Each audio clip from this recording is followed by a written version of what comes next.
ഞാൻ എഴുതിയ ഒരു ചെറിയ കഥയാണ്. നവമാധ്യമമായ പുഴ.com എന്ന ഒരു നവമാധ്യമത്തിൽ പ്രസിദ്ധീകരിച്ചിട്ടുണ്ട്. കഥയുടെ പേര് പ്രണയപർവ്വത്തിലെ നിറഭേദങ്ങൾ.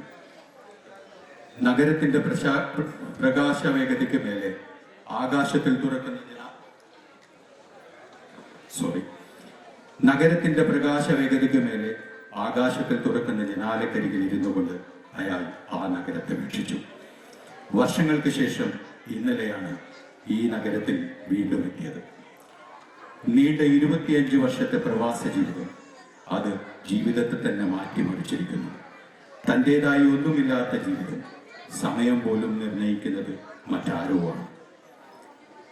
രാത്രിയുടെ വിജനതയിൽ കൂടണയാൻ വെമ്പൽ കൊള്ളുന്ന പ്രഭാതത്തിന്റെ കിരണങ്ങൾ തെളിയുമ്പോഴേക്കും കൂടുവിട്ട് പറന്നകലുന്ന പറവകൾ. വർഷങ്ങളുടെ ഇടവേളയ്ക്ക് ശേഷം മിനിഞ്ഞാനാണ് അവളുടെ മെസ്സേജ് വന്നത്. ഓർമ്മയുണ്ടോ എന്നെ, ഞാൻ ആത്മീയ. പിന്നീട് മെസ്സഞ്ചറിൽ ഭൂതകാലത്തിന്റെ നിറഭേദങ്ങൾ. എല്ലാം വിസ്മരിക്കാനുള്ള ശ്രമത്തിലായിരുന്നു. അതിലുള്ള ശക്തിക്ക് വേണ്ടിയാണ് ഞാൻ ഇതുവരെ പ്രാർത്ഥിച്ചത്. അവളുടെ ക്ഷണപ്രകാരമാണ് ഇവിടെ എത്തിയത്. ഇന്ന് വൈകുന്നേരം ഇതേ ഹോട്ടലിൽ. ഞാൻ ഒരു ദിവസം നേരത്തെ എത്തി.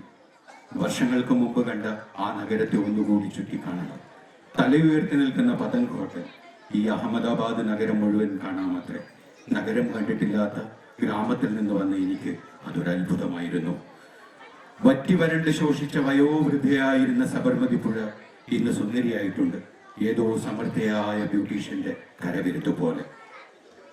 വൈകുന്നേരം പറഞ്ഞ സമയത്ത് അവളെത്തി. ആത്മീയ. നിറം മങ്ങിയ കോട്ടൺ സാരിയും ആ കണ്ണുകൾക്ക് ചേരാത്ത വലിയ കണ്ണടയും പ്രായം മറക്കാൻ അവൾ നന്ദി പാടുപെടുന്നുണ്ട്. പരിചയപ്പെട്ട നാളത്തെ ആത്മീയയിൽ നിന്നും ഒരുപാട് മാറിയിട്ടുണ്ട്. ഒരു ഉച്ചനേരം ഭാഷ അറിയാത്തതിന്റെ പേരിൽ ജോലി നഷ്ടപ്പെട്ട് അങ്ങേയറ്റം ദുഃഖിതനായ വേളയിൽ തിലക് ബാഗിലെ ഒരു സിമന്റ് ബെഞ്ച് അനന്തമില്ലാതെ ജീവിതത്തെക്കുറിച്ച് ഓർത്തിരുന്നു. അതെ, തിലക് ബാഗ് ഉദ്യാനത്തിലാണ് അവളെ ആദ്യം പരിചയപ്പെടുന്നത്.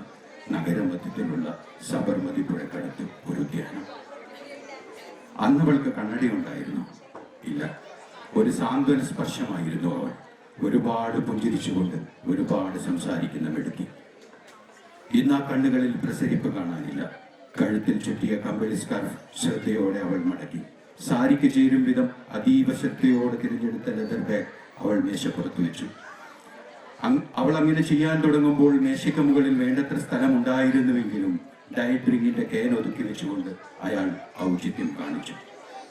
അവൾ പുഞ്ചിരിച്ചു. ജനാലയിൽ കൂടി ഒരു നല്ല തണുത്ത കാറ്റടിക്കുന്നുണ്ടായിരുന്നു. ഡയറ്റ് ഡ്രിങ്കിന്റെ കുപ്പി തലോടിക്കൊണ്ട് രണ്ടുപേരും ഒന്നും മിണ്ടാതെ ഏറെ നേരമിരുന്നു. എന്തുപറ്റി? ഒന്നും മിണ്ടാതെ അയാൾ മൗനത്തിന് വിരാമമിട്ടു. ഇയാൾ തുടങ്ങട്ടെ എന്ന് കരുതി ഞാൻ ഒരു അവസരം തന്നതല്ലേ എന്നത്തെയും പോലെ. അവൾ ചിരിക്കുക മാത്രം ചെയ്തു. ഒരുപാട് സംസാരിച്ചവൾ ഇപ്പോൾ വാക്കുകൾ കൊമ്പിശിക്കുന്നുണ്ട്. അഥവാ ഒരു വീട്. നമുക്കൊന്ന് പുറത്തു നടക്കാം. ഞാൻ പറഞ്ഞിട്ടില്ലേ റിവർ ഫ്രണ്ടിലൂടെ നടത്തിക്കാമെന്ന്. സൗരോർജ വെളിച്ചം വാരി വിതറുന്ന വെടിപ്പുള്ള രാജവീതി. വാടക സൈക്കിൾ എടുത്തവരും ചാരുബെഞ്ചിൽ സൊള്ളുന്ന പ്രണയിനികൾ, ഫാമിലികൾ, കൂട്ടം കൂടി നടക്കുന്നവർ. സായാഹ്നം ഉല്ലാസഭരിതമാക്കാൻ പറ്റിയ സ്ഥലം. എത്ര ദൂരം നടന്നു എന്നറിയില്ല. എന്നോ കൈ കോർത്തു പിടിച്ചിരുന്നു. ആരാണ് ആദ്യം കൈ പിടിച്ചതെന്നറിയില്ല. കുറച്ചു ദൂരം ചെന്നപ്പോൾ കൈകൾ പരസ്പര ബന്ധിതമായിരുന്നു. ഞാൻ ആരാണെന്ന് അദ്ദേഹം എന്നോട് ചോദിച്ചില്ലേ? ഇല്ല. അതിലൊന്നും അദ്ദേഹത്തിനൊട്ടും. വീണ്ടും മൗനം ഭീകരത സൃഷ്ടിച്ചു. എന്താണ് പ്രണയം? പ്രണയം പൂനിലാവ് പോലെ, അവൾ പറഞ്ഞു. ഏതോ രാവുകളിൽ ഈ പൂനിലാവ് കണ്ടിരുന്നിട്ടുണ്ട് ഞാൻ. എങ്കിലും പ്രണയം എനിക്കെന്നും ഇരുട്ടുപോലെയായിരുന്നു. മുന്നിൽ മുനിഞ്ഞു കത്തുന്ന സൗരോർജ വിളക്കുകൾ അവളുടെ മുഖത്തിന്റെ മ്ലാനതയെ കാക്കം കൂട്ടി. തണുത്ത കുസൃതിക്കാറ്റ് മുടിയിഴകൾ കൊണ്ട് അവളുടെ മുഖത്തെ ഇക്കളിപ്പെടുത്തുന്നുണ്ട്.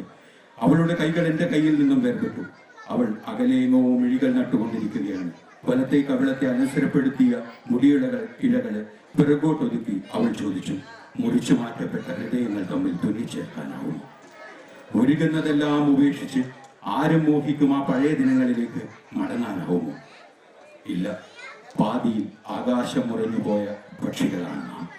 മുന്നിൽ പറന്നു കൊതി തീർന്നിട്ടില്ലാത്ത ദൂരങ്ങൾ. ആ ദൂരങ്ങളിൽ ബാക്കിയാവുന്നതോ പ്രണയത്തിന്റെ അനന്തവേഗം. ഈ പുഴയ്ക്ക് ആഴമേറെയുണ്ട്. പ്രണയത്തോളം വരാനോ വന്നാൽ തിരിച്ചു പോവാനോ ആർക്കും കഴിയാത്ത വിധം. ഈ പുഴ കടന്ന് ഞാൻ പോവുകയാണ്, പോവാൻ തീരുമാനിച്ചു. ഇയാൾ പോണം. ഒരു ചെറു ചിരിയോടെ അയാൾ അത് പറഞ്ഞു. അതെ, പോയല്ലേ പറ്റൂ. ഇന്ന് 2 ധ്രുവങ്ങളിലാണ് നാം. നനഞ്ഞ ശബ്ദത്തിൽ അവൾ പറഞ്ഞു. മുകളിൽ നിന്നും ഒരു ടോർച്ച് വെളിച്ചം, ഒപ്പം ഒരു ചോദ്യവും. ആത്മ വരുന്നില്ലേ? ഒരു വാടിയ പുഞ്ചിരിയോടെ അവളൊന്ന് നോക്കി. പിന്നീട് പടികൾ കടന്ന് മുകളിലേക്ക്. ഒരിക്കലെങ്കിലും തിരിഞ്ഞു നോക്കുമെന്ന് തോന്നി. ഇല്ല, അതുണ്ടായില്ല.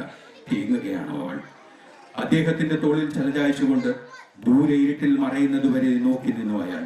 ഔപചാരികതയില്ലാത്ത ഒരു യാത്രാമൊഴി. നിനക്ക് നന്മകൾ. Thank you.